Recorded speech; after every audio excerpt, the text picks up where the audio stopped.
Oi, oi, moçada! Aquele abraço, que saudade de vocês. Vou deixar uma aulinha aqui, rapidinha, a respeito da pressão parcial. Módulo 19, primeira aulinha lá da apostila, tá? Quando nós falamos em pressão parcial, ela está relacionada no contexto geral de gases. Então, antes de nós falarmos da pressão parcial, vamos lembrar que o que interfere em um gás são três coisas: temperatura, pressão e volume. Temperatura, pressão e volume é o que interfere num gás. E quando eu junto essas três variáveis, forma o que nós chamamos de EGG. Uma revisãozinha, tá? Quando nós juntamos essas três variáveis, nós formamos a EGG, a equação geral dos gases. A equação geral dos gases. A nossa EGG.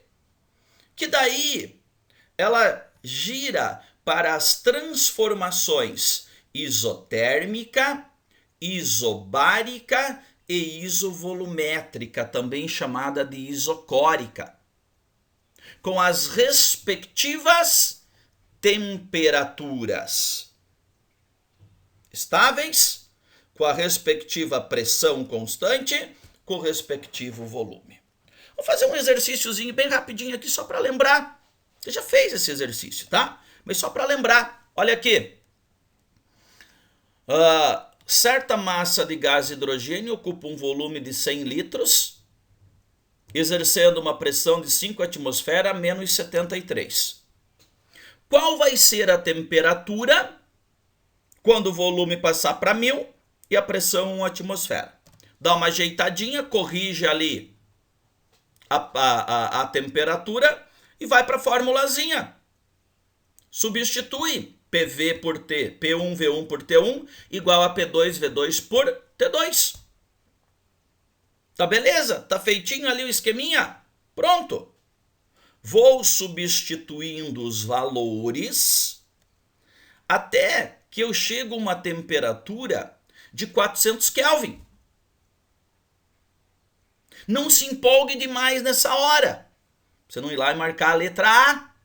Porque se eu olhar todas as alternativas aqui, a temperatura está na escala Celsius. Bom, o que eu faço?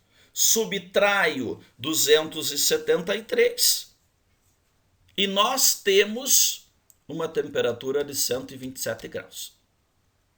Então aqui só para te mostrar a aplicaçãozinha da equação geral dos gases. A outra famosa é a equação de Clapeyron. PV igual a N vezes R vezes T.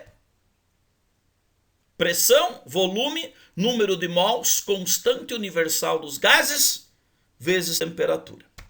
Então, uma questãozinha também, para revisar isso daí. Olha lá, o volume ocupado por 142 gramas de gás cloro, medidos a 8,2 atmosferas, a 727 graus Celsius. Então ele joga meus dados, dou uma ajeitada na coisa. Lembre que eu preciso do número de mols, então 35,5 mais 35,5 dá 71. 1 mol, 71. 1 mol, 71. 14,2 vai dar 0,2 mols, pronto. Né? Converto a temperatura para Kelvin e prego-lhe fogo na fórmula. PV é igual a N vezes R vezes T. Substituo aí e eu chego a uma pressão equivalente.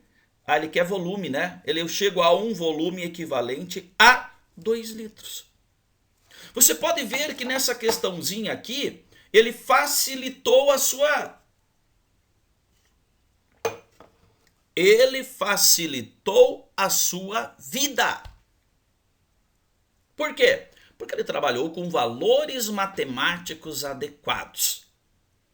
O cão da coisa é quando ele dá números completamente sem relação. Aí, piazada, quando eu falo de uma mistura gasosa, o que nós estamos acostumados até agora? Trabalhar separado com o gás A, com o gás B, com o gás C. Agora nós vamos juntar a turma, o que é mais real.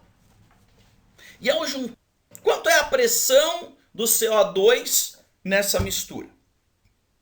Qual é o volume do CH4 nessa mistura? Então,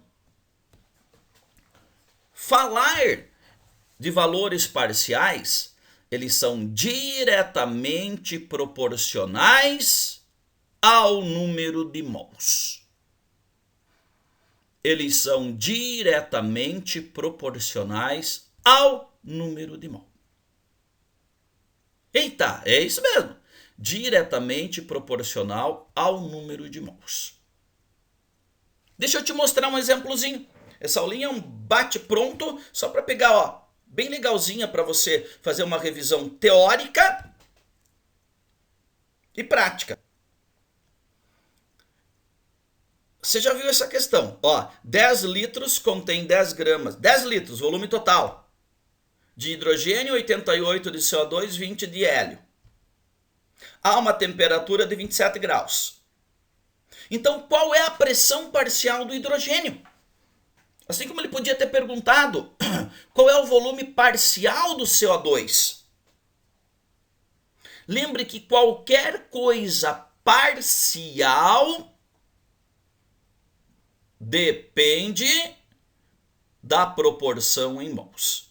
Bom, então eu vou ter que achar o número de mols de todo mundo. Faço o cálculozinho aqui com as respectivas massas molares. Encontro 5 mols de um, 2 mols de outro, 5 mols do outro. Beleza? Um total de 12 mols. Ele pediu uma pressão parcial, mas eu não sei a pressão total.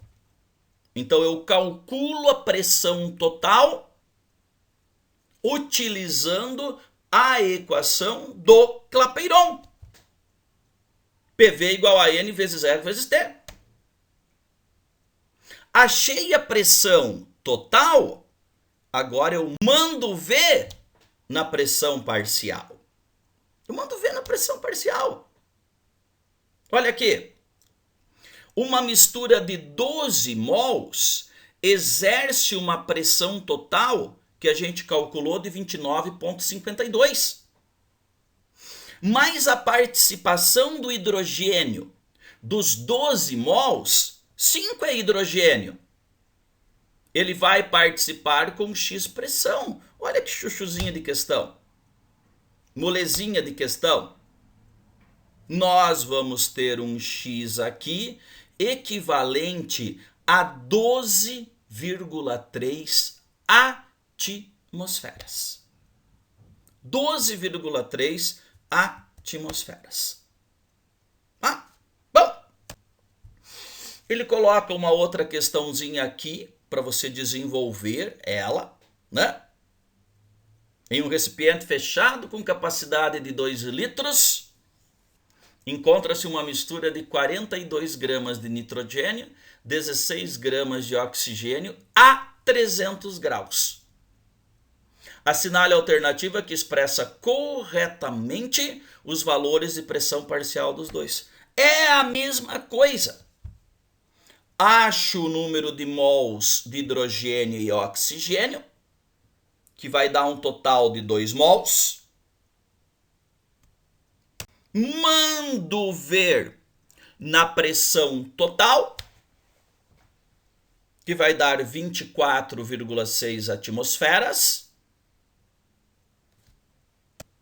E, por último, faço uma regrinha de 3 para descobrir com quanto cada um participou. Olha aí, ó. Depois que eu acho a primeira pressão, como são só dois componentes, é só diminuir do total que eu tenho a pressão do outro. Bem bacaninha. Piazada, era isso por hoje. Um exemplozinho tranquilinho de você trabalhar assim, né? Quis revisar com vocês. EGG, Clapeyron e o módulo 19 de vocês. O módulo 19 de vocês fala exatamente... O módulo 19 fala exatamente sobre pressão parcial. Um abraço a todos. Até mais. Tchau, tchau.